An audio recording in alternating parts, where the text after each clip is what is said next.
days was I not set upon by a pack of wolves? Okay, story time. So, I'm in Romania. I've spent a luxurious day at Therme Bucharest.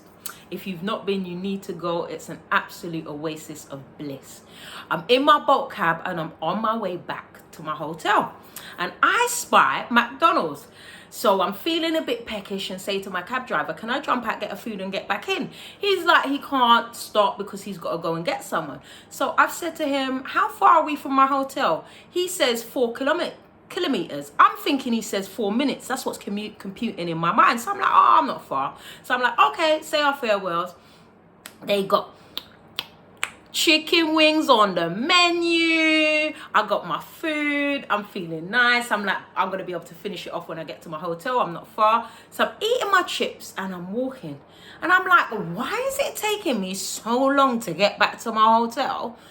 I'm like, okay, maybe I'm going the wrong way. So I turn around and got my Google Maps on and I'm following it and it says 6 minutes. So I'm thinking I'm not far. I've probably just diverted off route. So walking on this underpass, as I'm walking underpass, do I not see what I perceive to be like wolves, one by one coming out for me? I'm like, oh my Lord. They keep approaching me closer. I'm like, Jesus, Jesus, Jesus.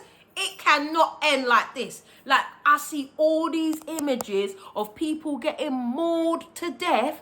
I'm frightened and I'm pleading the blood and I'm calling Jesus' name.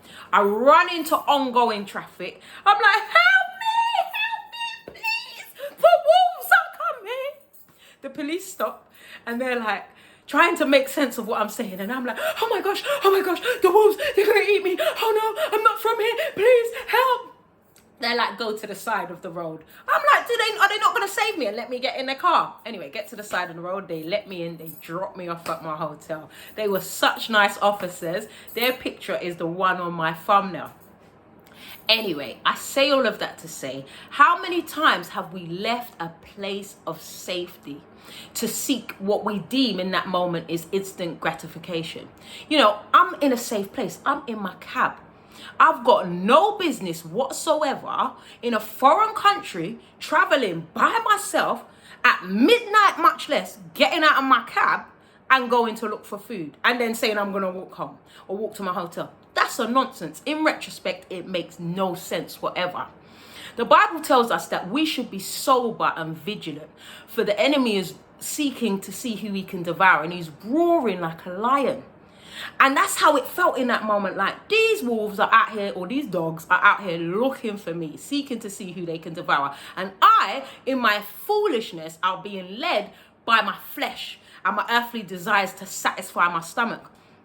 And that may not always be the case. For some people, it might be sexual gratification. It might be the law of other substances. But when the Bible says to be sober and vigilant, that means to have your senses intact. That means to use wisdom and discernment.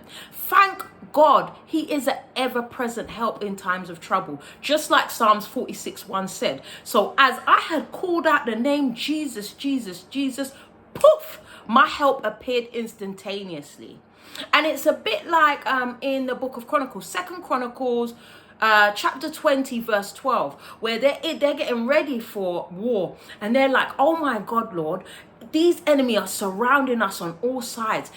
They're vast. We don't know how we're going to win this fight, but we're keeping our eyes focused on you. And that's what I encourage you to do in your walk with God, is to keep your eyes focused on him.